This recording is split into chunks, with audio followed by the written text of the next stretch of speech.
Hello everyone, and I'm Autobot Sonic the Telltale Gamer, bringing latest everything Telltale games, Transformers, and more. Welcome to what will for now be my final review of Transformers EarthSpark Season 1, where we'll be covering the last 2 episodes of the first batch of Season 1, with episodes 9 and 10, Age of Evolution, parts 1 and 2. So, if you thought the last episode with Soundwave in Decoy was really good, these 2 episodes are just absolutely incredible, and I'd argue that these 2 episodes are some of the best Transformers TV we've gotten in the franchise's entire history. I'm not making this up. I really think EarthSpark has the potential to beat Transformers Prime as the best ever Transformers show. I just think it's that good. And we have so many, first ever things in the Transformers history in this episode, and it just makes them so good. So we're gonna go ahead and see everything these episodes did right, why they're so good, starting off with Episode 9, Age of Evolution, Part 1. Episode 9 starts off at that Ghost military hangar airport-like place that we saw all the way back in Episode 5, Classified. We see a bunch of Ghost soldiers there, along with just different news reporters getting together for what looks to be some sort of celebration party celebrating the Ghost and Autobot alliance, and we see Optimus and Megatron are there to help out. It's also here that we get introduced to our final new human character in EarthSpark, and that is Agent Croft, aka the leader of Ghost, actually. Now, she doesn't actually do a lot this episode, but considering how much she was talked about in earlier interviews and such revolving around EarthSpark, I have a feeling that Agent Croft is going to be playing a much larger role in the next 16 episodes of EarthSpark Season 1, but it'll be interesting to see, though, what exactly her plan is, because we don't really get a gauge of a lot of what she is, but she definitely seems a lot more sophisticated and more put together than, say, Agent Schloeder, who well, it's not said in the actual episode, it was actually confirmed by the creators of EarthSpark that Agent Croft is Agent Schloeder's older sister. So it'll be cool to see more of their dynamic, hopefully explored through later on in this show. So Agent Croft is actually voiced by Kari Wahlgren. So for any of you cartoon fans, you'll probably recognize her as the voice of Jessica and many other characters in Rick and Morty. She's been in tons of other cartoons, doing both main and minor roles. But for any of you Telltale fans, you may recognize her also as the voice of Mevia back in episode 8 of Minecraft Story Mode Season 1.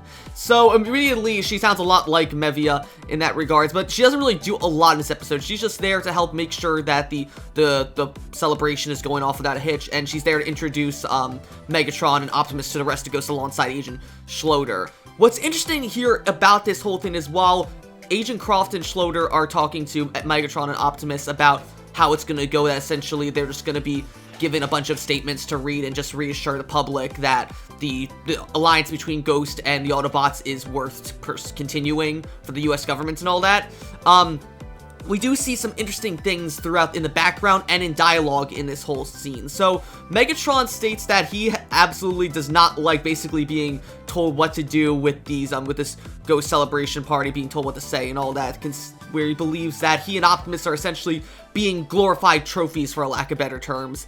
And Optimus tries to reassure Megatron this is just how things go, and that he should know that this is what they signed up for when they joined Ghost, with Optimus saying that he's been part of Ghost for 30 years, while Megatron's been part of Ghost for only 15 years. But what's interesting about this would imply then, if you're thinking that the Autobots came to Earth in 1984, that would make you think, oh, so EarthSpark takes place in 2014 then, right? But no, actually, because if you can see several times throughout this scene where you can see banners that say Autobots and Ghost Alliance anniversary or something like that, and that the years on it say 1984 to 2021. So that confirms that EarthSpark takes place actually in 2021, not 2014. So why would Optimus be working with Ghost for 30 years if they're working in 2021? That means he joined Ghost in 1991, which was 7 years after he and the Autobots first came to Earth, as Alex said all the way back in episode 1. The way I see this as, it could just be a typo, but what definitely I think isn't a typo is that Optimus tells Megatron that he was with Ghost for 15 years. Now, if we know that EarthSpark takes place in 2021, 15 years from 2021 would be roughly around 2006 or 2005. Now, exactly, we don't know when in 2021 EarthSpark takes place, so could it be January 2021, so therefore it could still be 2005, 15 years ago when Megatron joined Ghost? But what's interesting is the fact that if Megatron supposedly joins Ghost in 2005 to 2006-ish, that matches up perfectly with the original 1986 Transformers G1 movie, which took place in 2005.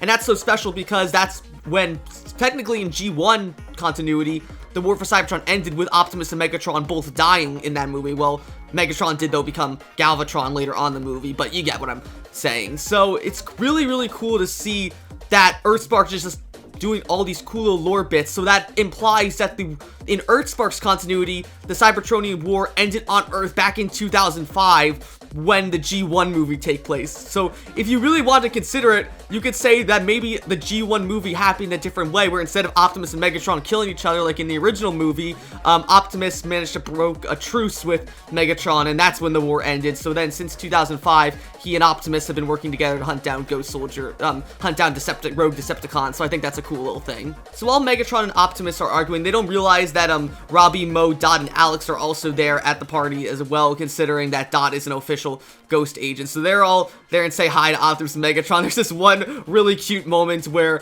Optimus and Megatron are trying to pretend that they're not arguing, so Optimus and Megatron wave to them, and Megatron gives Optimus little bunny ears for Robbie and Mo, which they laugh at. I just think that's so cool to see this more playful side of Megatron, which is something we really haven't seen before. Even in the IDW comics, where Megatron was an Autobot, he was still pretty mopey and all that. So it's cool to see this version of Megatron be a lot more lighthearted in that regards, especially in terms of lighthearted stuff. Alex comes in, instead of his usual like red button down and khakis, he's actually wearing a full-on Bumblebee themed suit. It's all black and yellow. It's got Bumblebee's face all over the jacket, the pants, the tie. It looks absolutely ridiculous, but I love it considering how Alex is a big Bumblebee fanboy, and I think it fits him really well. Once they arrive at the party, they arrive just in time to see what they believe is like an air show of like 2 ghost planes flying in the sky over the hangar, but it turns out to instead actually be Decepticons in the form of Skywarp and Nova Storm, who, while we don't learn this until much later, they were actually sent by Mandroid to go take out Optimus and rip off his left arm to bring back to Mandroid, because as we know, Mandroid's trying to turn himself into a lot more Cybertron. He already got Hardtop's arm replace his right arm, so I assume most likely the thing was that he wanted Nova Storm and Skywarp to go get Optimus's left arm to replace his left arm, even though he still has it. But who knows, depending on how things go, he might get his arm some other way. But anyways, another big thing here though about Nova Storm and Skywarp is that in EarthSpark continuity, just like how Frenzy was female, which is a first for the whole character in every other franchise, EarthSpark Skywarp is also female, very similar to Cyberverse Skywarp in that regards. But unlike Cyberverse Skywarp, who was just a background character who literally didn't speak at all, EarthSpark Skywarp is definitely a huge, huge threat, and this kicks off what me and several other Transformers fans regard to as the best fight in a Transformers cartoon of all time.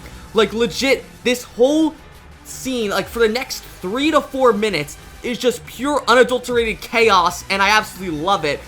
So it starts off with Skywarp and Nova Storm just bombing the hell out of the hangar. Everything's going up in smoke and flames, and we cut to Alex and Dot taking cover behind this ghost armored car, where they're both carrying Robbie and Mo, and Dot has them all run toward a hangar for cover. And it's so crazy to see all the chaos that's going around. You see Megatron and Optimus fighting Skywarp and Nova Storm in like all around them. The way that it's shot, it really makes you feel like you're in the middle of a war zone. And cinematography with the camera, it really reminds me actually a lot of the very first Bayverse movie. Like a lot of stuff in the end of that movie when Sam and all the military soldiers are fighting, helping Optimus and B fight all the Decepticons in, I think it's Detroit or Chicago, wherever. No, Chicago is Dark of the Moon, wherever city they were at in the first Bayverse movie. The cinematography reminds me heavily of that. Like you see, literally Skywarp or Nova Storm is battling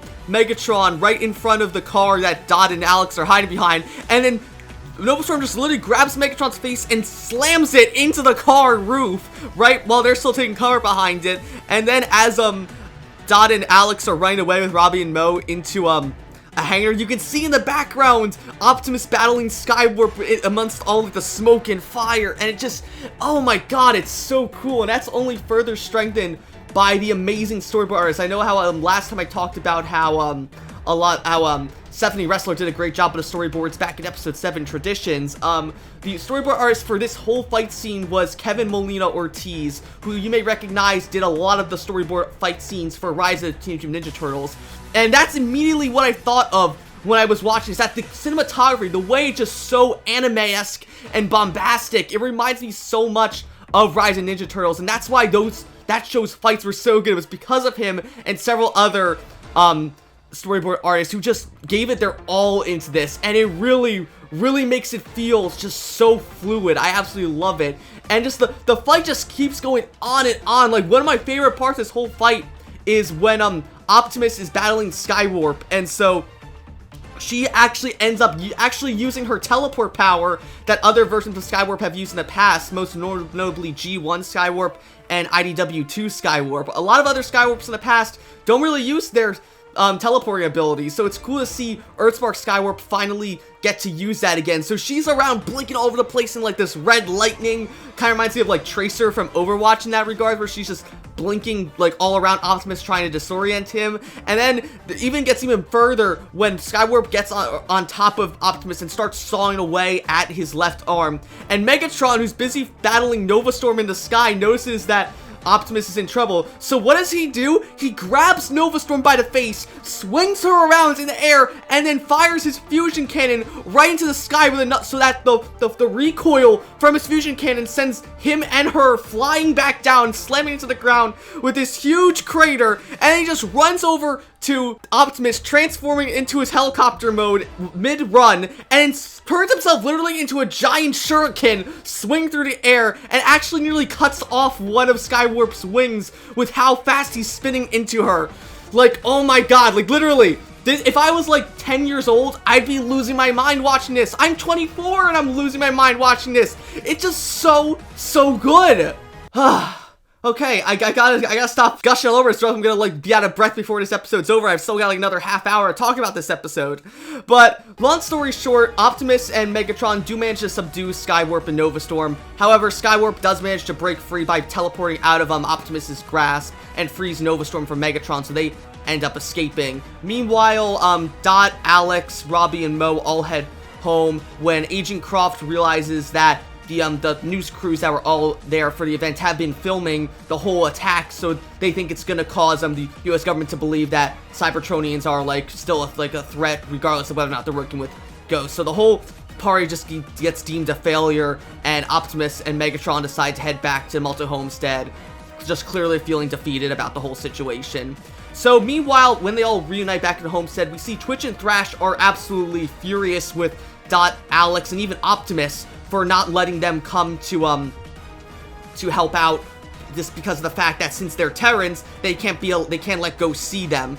However, it's at this point where Twitch and Thrash actually give a pretty good argument to Optimus, where they explain to Optimus that he's having B teach them how to like fight and protect themselves, but why is he teaching them if they can't do anything? And that basically causes Optimus to be at a loss of words, where he's not exactly sure what to do. And so Twitch and Thrash start bombarding him with questions, basically asking who are they, where they came from, why did the mysterious rock that Robbie and Mo found in episode 1 give birth to them. And it's at this point where Optimus realizes that he actually never learned of how Twitch and Thrash were born, so he questions Robbie and Mo about the stone more, and they offer to help to have Optimus and B follow them back to the cave where they found the stone all the way back in episode 1. So Alex, Robbie, Mo, Twitch, and Thrash go with Optimus and B to lead them to the cave, while at the same time Dot and Megatron are planning to go as well,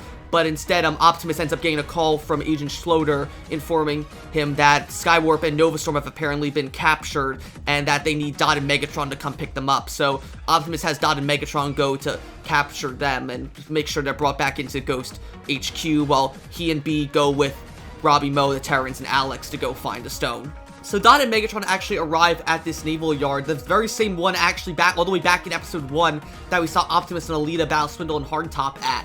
So when they get there, we see that Agent Schloeder and a bunch of other Ghost agents have already apprehended Skywarp and Nova Storm, have them all bound up, and instructs Megatron to get Skywarp and Nova Storm into this big ghost truck for them to be transported in. However, as Megatron takes them both over to the truck, we learn that Agent Schloeder, all the other ghost agents, and even Skywarp and Nova Storm's bonds are all holograms that have been created by Mandroid to set up as a trap for him and Dot. So the second Megatron gets them to the truck, several Arachnamechs actually jump out of the truck and immediately start wrapping all these bondages around Megatron. One even ends up, or no, not one of them, Skywarp ends up even actually slamming one of them into Megatron's mouth to, like, gag him.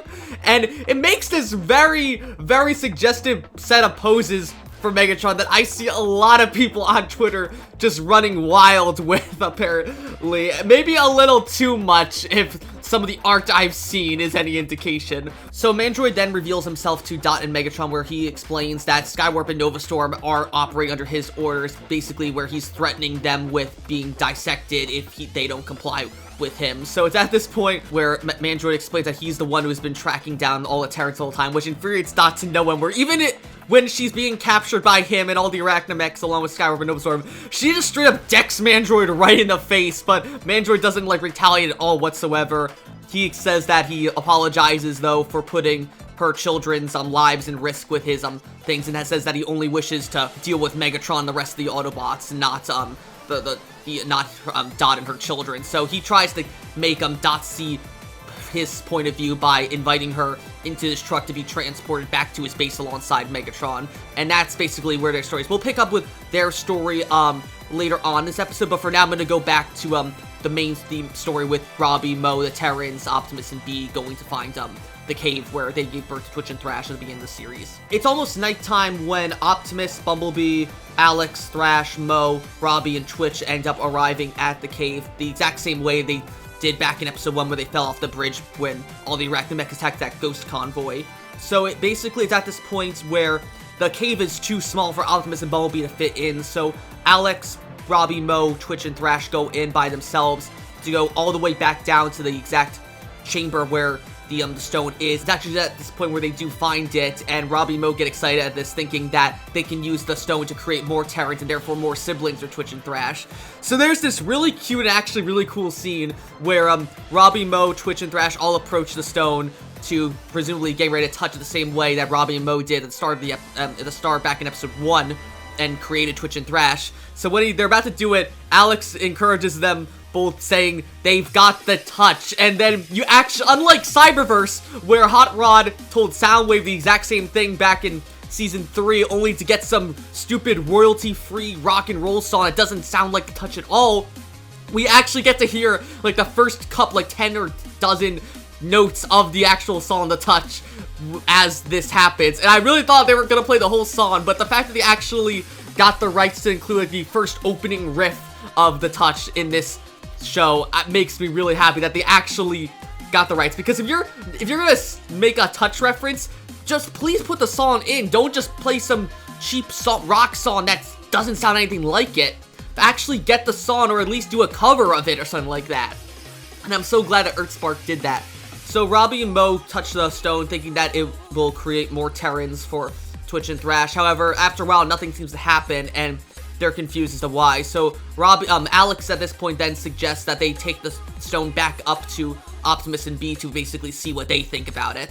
As they climb out of the cave, we then cut back to Mandroid and Dot, who are back at his base alongside Megatron, who is still being bound in very suggestive positions, mind you, to being dissected by all these Arachnamechs. It's at this point where basically we get, for lack of better terms, Mandroid's backstory to Dot, where Dot is questioning what Mandroid's whole deal is, and we actually learn from him himself that Mandroid was a former ghost soldier just like Dot, drafted by them to work in their robotics and science division in San Francisco. He had been working there, creating the Arachnamechs to help support Ghost during the Autobot and Decepticon war, when the Decepticons ended up attacking San Francisco, which Dot says was the Battle of the Bay. Now, if you remember back in episode 4 of this season, we saw when Swindle and Bumblebee fought, that Swindle and Bumblebee had apparently fought earlier back during this supposed Battle of the Bay. So it's nice to know that we got some more backstory with the Autobot and Decepticon war before the events of EarthSpark.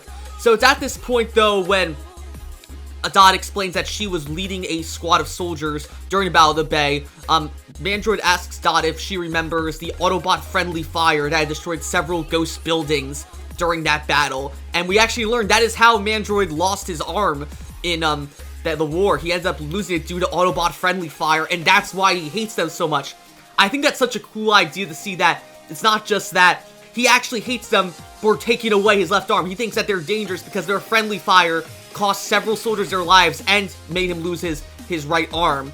And though Dot tries to explain that she lost a lot there too, and it's at this point where she finally reveals to Alex her prosthetic leg that we saw all the way back in episode 3. She basically explains that she lost her leg during that fight by rolling up the sleeve of her pant leg, showing off her prosthetic to Mandroid. So that's, for any of you who are wondering how Dot got her prosthetic leg all the way back in episode 3, that's how it happened. She ended up losing her leg in the exact same battle that Mandroid lost his arm in, which I think is really cool to see that he and Dot have this sort of connection, considering the fact that they both lost one of their limbs in the war working. However, unlike Mandroid, who went on to resent all Autobots and Decepticons after that battle and just betray Ghost altogether, Dot still seems to have hope in just Autobots and some Decepticons if Megatron is any indication.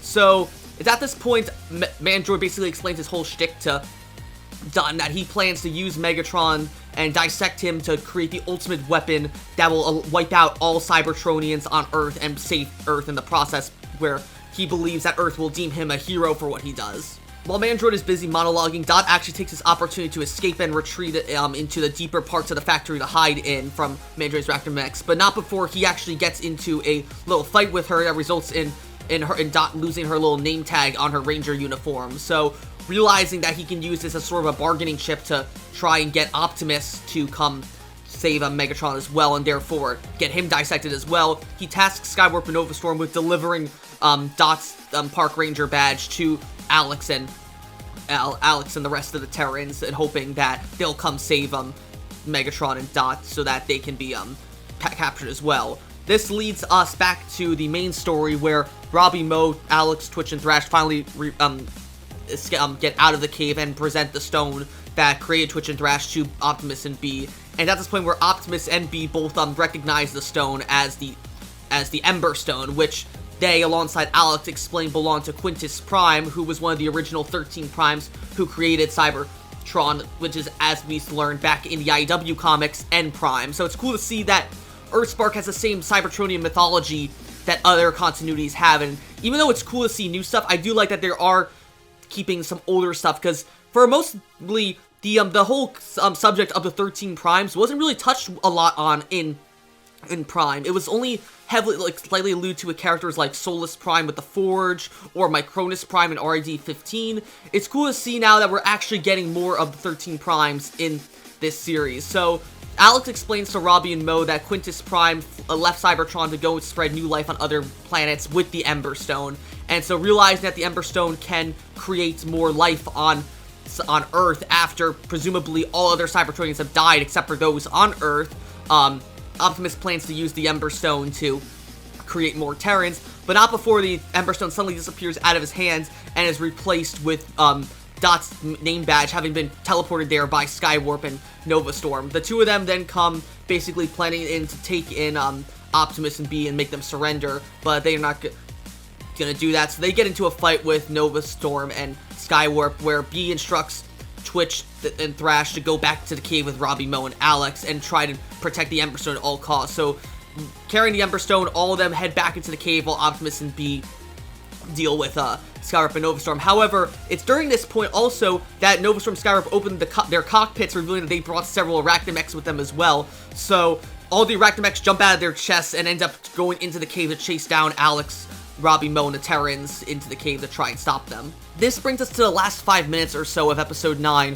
where Robbie, Mo, Alex, Twitch, and Thrash all head back into the exact same chamber where they found the Ember Stone in the first place, where, Twitch and Thrash and Alex offer to hold off the Arachnamechs while Robbie and Mo try to figure out how to get it to work and summon more Terrans to help them out. So, while Twitch and Thrash do put up a good fight against these Arachnomechs, and it's great to see how far they've come since where they were barely able to battle one Arachnomech back in episodes 1 and 2. It's so cool to see the growth and all the skills that they've learned from characters like Wheeljack and Swindle and Megatron all come to fruition in this final battle. It's really cool to see, but the numbers just prove to be too much even for them. So as they're about to get surrounded, Mo begs to have Quintus Prime help them, and that seems to finally awaken the Ember Stone, where Quintus Prime speaks to her and Robbie through it, chanting now Evolution of Hope instead of Legacy of Hope like back in episode 1. So it's at this point we get the big reveal that there are also 3 more Terrans that are created at the very end of this episode, and we have, I'm not going to go into too much of them because they get full and proper introductions in episode 10, so I'm just going to say that all 3 of them are creating this epic scene. We get the same soundtrack from when Twitch and Thrash were born back in episode 1 as these 3 new Terrans are born. And it's really cool to see. The birth of these 3 Terrans also creates a big shockwave that wipes out all the other Arachnomechs, therefore saving Twitch, Thrash, and Alex from them. And however, as they don't have too much time to celebrate though, as once all the 3 new Terrans are born, Skywarp and Novastorm are still battling Optimus and Bumblebee above ground when Novastorm suddenly gets free and shoots out a bunch of missiles from her chest at the cave, trying to cave in it and kill Alex, Robbie, and Mo. And that's when the episode ends. The episode ends with the whole cave exploding, presumably having Robbie, Mo, Alex, and the Terrans all dying in the cave. But that's gonna be it for episode 9, Age of Evolution Part 1. If I enjoyed this episode, easily a 10 out of 10. But we're gonna go ahead and jump right in to episode 10, Age of Evolution Part 2. Episode 10 wastes no time picking up immediately where episode 9 left off, with Novastorm blowing up the cave with Robbie, Mo, Alex, and all the other Terrans inside it. The cave where the Ember Stone is in that chamber, it's caving in as well from the explosions, to the point where Robbie and Mo end up dropping the Ember Stone and losing it in the water as the whole cave collapses. Now, I'm not sure if this is their way of basically getting rid of the Ember Stone, basically saying that, oh, that's it, no more Terrans, we're not going to get any more. Or maybe they just think that the Ember Stone is destroyed now, and then maybe they'll come back and find it later on this season. I don't know, but really with how great these 3 new Terrans are, I'm totally okay with these 5 characters with Twitch and Thrash are our new main cast of Terrans for the entire premise of the show. We may get more Terrans in season 2, but I'm fine with following these 5 Terrans for the remainder of season 1. So just as it looks like they're all about to be crushed by the debris, we actually see that the 3 new Terrans managed to hold up all the rubble, considering how big they are. Like, literally, all the Terrans are, like, literally 2 to 3 times the size of Twitch and Thrash, which is ironic considering technically now Twitch and Thrash are the older brother sister of these 5 Terrans, but yet they like tower over them. Like, the largest one is easily the same size as Bumblebee even. So as Bumblebee and Optimus are worried that Robbie, Mo, and the rest of the gang are all dead in the cave, they do manage to subdue Skywarp and Novastorm and properly restrain them this time, preventing them from escaping like they did back in the beginning of episode 9. So just as they're about to lose all hope, Robbie, Mo, Twitch, Thrash, and Alex all return from the cave with no bumps and bruises, explaining to Optimus that they ended up losing the Ember Stone, but did manage to create 3 new Terrans. And that's when we get introduced to our 3 new Terrans, and I absolutely love their characters. So first off is the tallest one, who is a femme named Hashtag. Hashtag is absolutely great. She is easily I could say it's easily the most outgoing and friendliest of the Terrans. The new 3 Terrans, I should say. She's actually a lot like Twitch, but honestly, Hashtag is a lot more excitable, in my opinion. That's only further strengthened by her voice actress, Stephanie Lemlin, who I was really surprised by, because if any of you don't know who she is, you may recognize her as the voice of Misty all the way back in Call of Duty Black Ops 2 and 4 Zombies, or as Zero in Black Ops 4 as well. So immediately after I learned this, I could not unhear Hashtag as Misty now. That's all I hear, and she does an absolutely great job of playing this over-energetic Terran. I absolutely love how she plays her. She does a great job as her, and I'm super excited to see more of her. The next one who Mo introduces this time, as opposed to Robbie introducing Hashtag, is Jawbreaker. Jawbreaker is the shortest of the 3 new Terrans, but still is like easily twice the size of Thrash. But his big factor is that he's actually like huge width-wise. Almost reminds me a lot in body style of Bulkhead from Transformers Prime, to a little lesser extent animated Bulkhead too, but mostly Prime Bulkhead is what I'm reminded of, especially with his head shape and body shape, with his more rounded appearance. And an interesting thing to note about Jawbreaker is that he's actually voiced by someone named Cyrus Arnold, who, for all intents and purposes, I couldn't find a single voice credit, so I think this is actually his very first ever voice credit, and that's saying a lot for him as he's only 19 years old. So good on Cyrus Arnold for playing Jawbreaker. He reminds me a lot, actually, of Bill Faberbaki's performance as animated Bulkhead. The fact that he's got that really deep voice and is really introverted. Like, you can see he's obviously the powerhouse of the 3 new Terrans, but he's just totally shy and seems to be really scared of everyone, which Mo seems to take a liking to. She even remarks that Jawbreakers are her favorite kind of candy, so she feels most drawn to Jawbreaker in that regard. And that's something that's really cool in my mind, that I think it's funny that Robbie seems to bond well with the female Terrans with Twitch and hashtag, in which he introduced both of them, while Mo seems to bond more with the male Terrans, and she introduces Thrash and Jawbreaker. But then that leads us to the final Terran, and that is Nightshade, who I'm going to talk about them just a little bit later because they are a huge character, and I'm so excited to talk more about them. But anyway, at this point, after introducing all 3 new Terrans to Optimus and Optimus is happy to meet them all, and they realize that now that Dot is in custody of Mandroid along with Megatron, they need a plan to go and break them out. So Optimus calls Agent Schloeder, informing him that they have Skywarp and Nova Storm in custody, and go to and have Agent Schloeder pick them up to arrest them. So So Optimus, B, and the rest of the Terrans all head to a donut shop, of all places, to go ahead and try and plan out their escape plan to free Dot and Megatron. So Optimus, B, and the rest of the gang end up taking shelter outside this donut store, of all places, where they formulate their plan to break out Dot and Megatron out of Mandroid's lair. And he's got all these, like, bottles and other, like, souvenirs and stuff to represent everyone in the plan. And there's, quite a few cute Easter eggs in this scene here. The biggest one, of course, is this soda can. I think it's supposed to represent Optimus. The soda is called Sorry Soda, and Sorry is spelled S-A-R-I, like the character from Transformers Animated, so I thought that was a cute little reference. Another cool thing that I don't think is actually a Transformers reference or reference to anything in that regard, but I just thought was cool, is the box of root beer that Optimus uses to represent Mandroid. It's called Clementine Root Beer. Just as someone who's a big fan of Telltale's The Walking Dead, I just couldn't help but think of Clementine when I saw that, but I'm sure that's just totally unintentional. So it's at this point, while they're formulating the plan, that Nightshade makes a huge announcement, which I'm sure a lot of you online may have seen already, but I'm going to go ahead and let the scene play for itself. Oh, may I be the bobblehead? Of course. Morgan, can you switch, Nightshade's pronouns are they, them. He or she just doesn't fit who I am. Yes, you heard that right. Transformers EarthSpark has officially made franchise history by introducing the very first non-binary Transformer in the form of Nightshade, and I absolutely love that. It's so cool to see that after having about 10 years worth of LGBT characters in the Transformers fandom, most notably in the IDW comics with characters like, we've had several transgender and even gay and lesbian characters in the comics. For example, in the comics we've had Ratchet and Drift be 2 examples of gay characters. We had Anode, who was a lesbian Transformer, and even RC, who was transgender, as well as Lug and Anode being transgender, though. We've never once had a non-binary Transformer, and now we have Nightshade here, who is officially our first ever non-binary Transformer.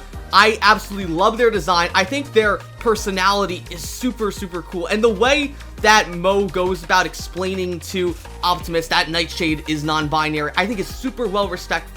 It's very respectful, and I absolutely love how the fandom has taken into giving Nightshade a warm welcome as the first ever non-binary Transformer. I have seen nothing but tons of art just basically showing how much they love Nightshade and how much they are a really huge, good, positive representation for non-binary characters in children's cartoons. I absolutely love this.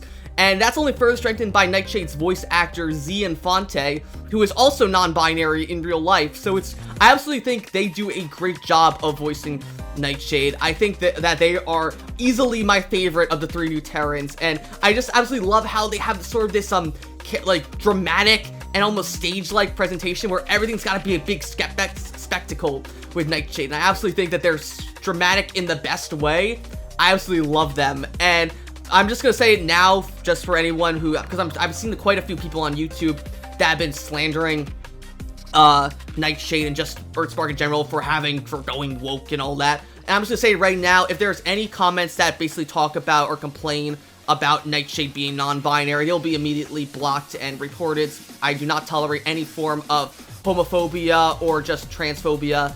No discrimination at all in my comment sections. So for any of you who just plan to do that, just unsubscribe immediately. You're wasting your time here. But yeah, I absolutely love Nightshade. They are easily my favorite of the 3 new Terrans. I think Z Infante does a great job as them, and I really hope to see more of them as the series goes on. So after Mo corrects Optimus on Nightshade's pronouns, Optimus then reveals the plan to break Dot and Megatron out of Mandroid's grasp, and that is to have Nightshade, Hashtag, and Jawbreaker pose as Decepticons and have them deliver Optimus, Twitch, and Thrash to Mandroid in the hopes of basically distracting him long enough for Bumblebee to sneak in and free Dot and Megatron, therefore having them all defeat Mandroid right there and save Dot and Megatron in the process. So while the plan is all good, they all decide to then head out together to go to a Mandroid's base and stop him, heading back to the same factory that we thought that they were at back in episode 2, where Dot and Megatron had, alongside Optimus, had freed Twitch and Thrash from Mandroid in the first place. However, when they get there, B realizes that the whole factory has seemingly moved and just vanished out of thin air. All that's left is like the big empty lot where the factory used to be. So now, none of them have any idea where Dot and Megatron could be, so Alex is getting really stressed out about worrying that Mandroid's gonna torture, maybe even kill Dot. So they all break up into teams to go find Dot and Megatron. Robbie and Mo head to the bridge where they found Twitch and Thrash with Twitch and Thrash to look for Dot and Megatron. There, Optimus leaves to go down another road with Hashtag Jawbreaker and Nightshade, and then Alex goes down another road with B down like nearby a lake to try and look for Ash, and all of them are searching. At the same time, though, we cut back to Dot and Megatron, who are, with Dot still hiding around in the factory trying to evade Mandroid and a bunch of Arachnamechs, as Mandroid tortures Megatron, convincing Dot to try and surrender herself in the hopes that he'll stop torturing Megatron if she gives herself up. But Megatron tells her not to, and we get this pretty cool scene of just how awesome Dot is, of basically not only evading all of these Arachnamechs, but also fighting quite a few of them as well. So it starts off with when Dot's hiding from a few Arachnamechs. She ends up managing to get close enough to a window in the warehouse that Mandroid and Megatron are in to get a signal on her phone. She sees all the texts that, therefore, as the internet comes in, all the texts that Alex has sent her make this very loud ringtone that alerts all the Arachnamechs where she is. So she desperately tries to text Alex where she is at another naval yard, noticing that there's a bunch of boats in the port next to her, when one of the Arachnamechs shoots her phone out of her hand, and she has to run around the whole factory trying to avoid capture. And it's really cool to see Dot get this little bit of an action scene where she's running away from all these Arachnamechs, even fighting a few of them.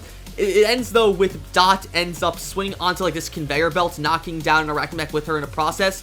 And as the Arachnamech gets like down on top of her, trying to pin her down as she gets slowly taken towards this incinerator, Dot manages to overpower the Arachnamech by slamming it in the face with a rock repeatedly, and then kicking the Arachnamech into the incinerator, destroying it. And that causes the smokestacks from the factory to produce this big purple smoke that is visible for miles. And that's actually how Alex and B managed to recognize where Dot is, because apparently in a little heart-to-heart conversation that Alex and B had earlier, where Alex stresses to B how important Dot is to him, he explains that he means a lot to her, and B tries to cheer him up by playing apparently what, according to Alex, is their favorite song called Purple Storm Clouds, where he explains that it's the song that he sang to her the day he proposed, and also he defines it as the color of their relationship, to the point that Mo's name was originally going to be Violet. So seeing the purple smoke in the air,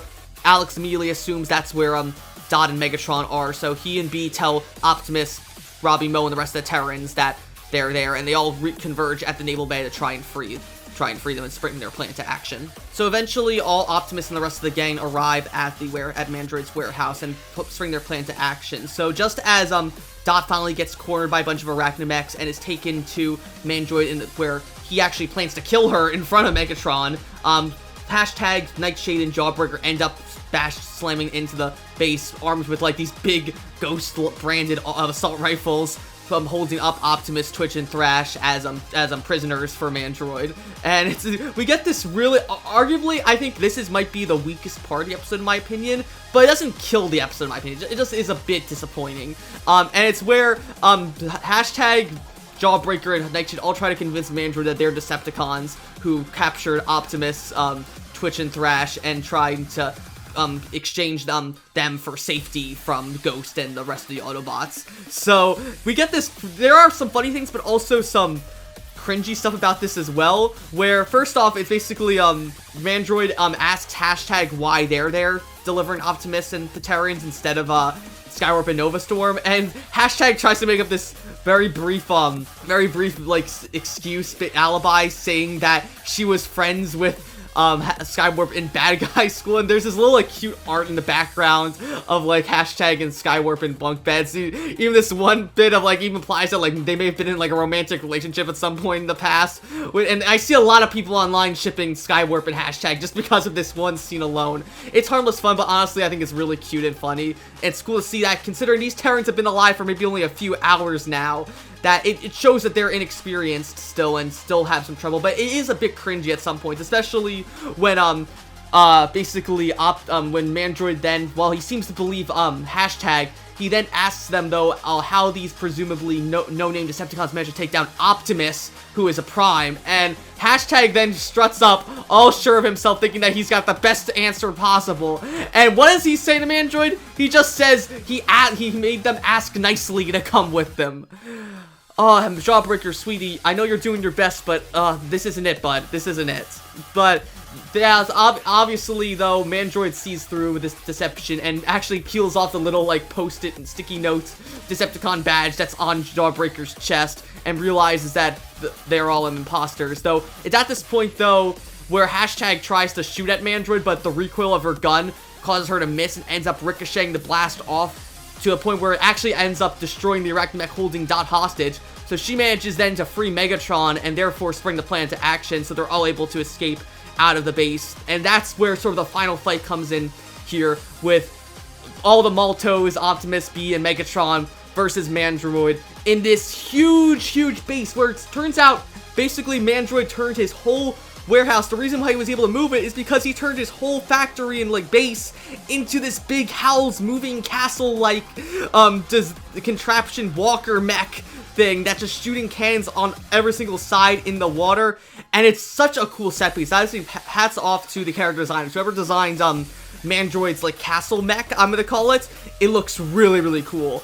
So there the castle mech is laying down fire on all the everyone, and Optimus decides that the only way they're going to be able to take down Mandroid is if they split into two teams, one being a sky team that destroys all the vision cameras on Mandroid's base so that therefore he can't see what they're shooting at, and then a ground team that will do damage and hopefully immobilize Mandroid. So Optimus, Optimus, hashtag Nightshade, Jawbreaker, B, and Dot all stay on the ground team, while Twitch, Megatron, Robbie, Mo, and Alex all go into the sky to remove all the cameras. So at that point they split into two teams, where Megatron and Twitch are on one team, Robbie and Alex are on another, and then Mo and Jawbreaker on the last team. And it's really cool to see actually Jawbreaker gets this quite a lot to do in this fight, considering that literally he was just introduced at the tail end of episode 9, and he's already got this big role in helping Mo destroy some of these cameras, and even Robbie and Alex are out doing their own.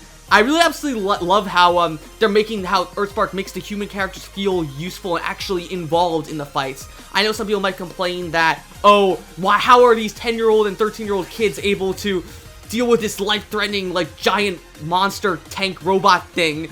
But it's a kid's show. Like, you gotta have your kids do like these wacky stuff just to increase the stakes, and I think it fits really well.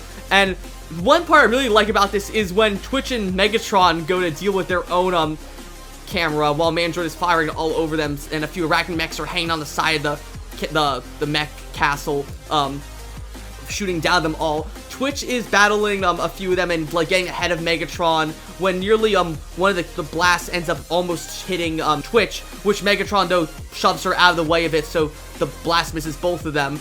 And it's really cool to see how Megatron almost cares for Twitch in like a daughterly way almost. He even ends up actually calling her Little Bird, which is you might think it's like a nice little reference to the fact that, oh, Twitch is a drone, so of course she can fly, therefore she is a little bird. But it's actually a much deeper reference to Game of Thrones, because if you don't know, Rory McCann, the voice of Megatron, actually played the Hound in Game of Thrones, and his character in Game of Thrones was friends with another little girl named Arya, and guess what? He ended up calling her a lot in the show Little Bird too, so I think that's a nice little reference back to Game of Thrones of Megatron calling Twitch that, just as the Hound called Arya back in Game of Thrones. It's such a cool reference and I absolutely love it. So long story short, the Sky Team does manage to take down all of Mandroid's cameras on the castle mech, and though that ends up causing the whole thing to go haywire, where Mandroid decides to just start blindly shooting at everything, considering that he can just level the whole naval bay, and he's sure that they'll just all be dead at some point. So while this is happening the whole time, B and the ground team are actually trying to immobilize Mandroid's mech by taking an anchor off a military boat and wrapping it around the legs of the mech, very similar to the snow spheres with the AT-ATs in Star Wars. It reminds me a lot of that. So as B is trying to throw the anchor around the whole time, Mandroid actually manages to use the boat against them and throws it right at all of them, to the point where they're all running into a nearby warehouse to avoid the battleship from crushing them all. They all manage to get inside the warehouse before the boat comes and crushes them, so the warehouse keeps them safe for the most part. And at this point where Optimus realizes that Mandroid is firing blindly at everything, and the only way to stop him is to destroy the main cannon of the ship. Megatron offers to do it, but in the process of saving everyone, as the Sky Team managed to destroy all the cameras, he ended up getting his arm badly injured in the process. You can actually see his arm literally bleeds pink energon, and it's very minor. The bleeding on Megatron's arm only shows up for maybe like a second, maybe 2 seconds at most.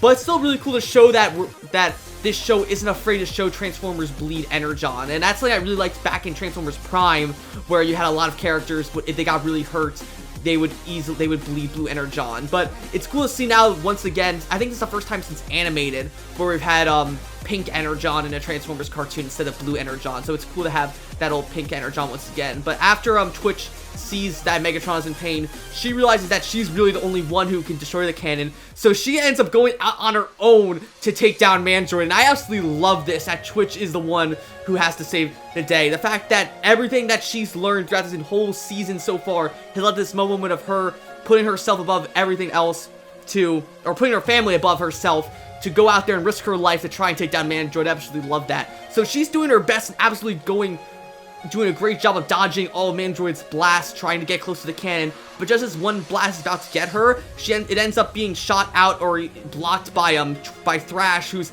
riding Optimus alongside all the other Terrans and B, who are like shooting at Mandroid to try and distract him. And with that distraction, Twitch manages to do the final blow and slice off Mandroid's main cannon, that therefore causes the whole castle to explode and sink into the water. We don't actually see Mandroid die in it though, but considering how big of a character Mandroid is, I'm sure he's gonna come back at some point in the next few episodes. He might actually end up losing one of his left arm in that, and therefore it'll be cool to see if maybe Mandroid loses an arm because of this. And so by the end of the series, he's just gonna be a full-on like cyborg with like whole prosthetic arms and legs. That'd be really cool to see if he ends up losing all his limbs by the end of season 1. That'd be really dark, but also really cool. But anyway, after that, as everyone watches the Mandroid's castle mech sink into the harbor, they all start to celebrate them being having presumably defeated Mandroid, and Dot welcomes Nightshade, Jawbreaker, and hashtag in with open arms to the Malto family and thanks them for helping save her and Megatron. So as they're all celebrating with Robbie, Mo, Twitch, Thrash, and B, Optimus and Megatron are sitting down watching the castle sink, where Megatron explains that maybe he was too hard on Ghost, and that if they helped, they wouldn't haven't even been in this mess. However, Optimus actually sides with Megatron here, saying that while Ghost is helpful, they still do have a lot to learn before they're fully ready to introduce them to the Terrans, but then states that instead, the proper human and Cybertron alliance isn't with Ghost, but instead with the Maltos, as they look over to see Robbie and Mo hanging out with Twitch, Thrash, and all the new Terrans as well. And it's at this point where Optimus believes that after that, having such a close familial connection like this, all the Cybertronians will be able to live in harmony with the rest of the humans. And it paints this really hopeful picture that I'm interested to see how it progresses over the course of the season. But yeah, that's how episode 10 ends. I think it serves as a fantastic way to end this first third of EarthSpark Season 1. And so that was my review of Transformers EarthSpark Season 1, Episode 10, Age of Evolution Part 2, as well as Episode 9, Age of Evolution Part 1. I gave Episode 1 a 10 out of 10, and if I had to rate Episode 10, I'd probably give it, honestly, a 9.5 out of 10. It's not horrible. The only reason I gave it a half point off is because the whole shtick with having hashtag Nightshade and Jawbreaker pretend to be Decepticons just really didn't make a lot of sense and makes Optimus kind of seem like an idiot in that regards. But other than that, though, this episode was fantastic. Introducing Jawbreaker, Nightshade, and hashtag was great. The fact that we've got our first ever non-binary Transformer in the whole franchise in the form of Nightshade, I absolutely love them. Zian Fonte did a great job voicing them, as well as Stephanie Lemlin as hashtag and Cyrus Arnold as Jawbreaker. And then the whole final fights with everyone versus Mandroid was so good. I still think my favorite fight this whole show, though, is definitely Optimus and Megatron versus Skywarp and Novastorm in episode 9. But yeah, it's so good, and I'm so happy that EarthSpark ended up being so good. I can't wait to see what these next 16 episodes have for us. So it'll be a while before my next EarthSpark review. Thank you all so much, though, for watching these past 9 reviews. I had a lot of fun making them. I hope you enjoyed watching them as well. I'll be back whenever the next batch of episodes comes out, and that will be with episode 11, hashtag oops. So if you're excited as I am to cover the rest of season 1 of EarthSpark, as well as see a couple more EarthSpark videos coming in the near future, be sure to like, comment, and of course subscribe. I will see you guys later. Happy holidays and Happy New Year to you all.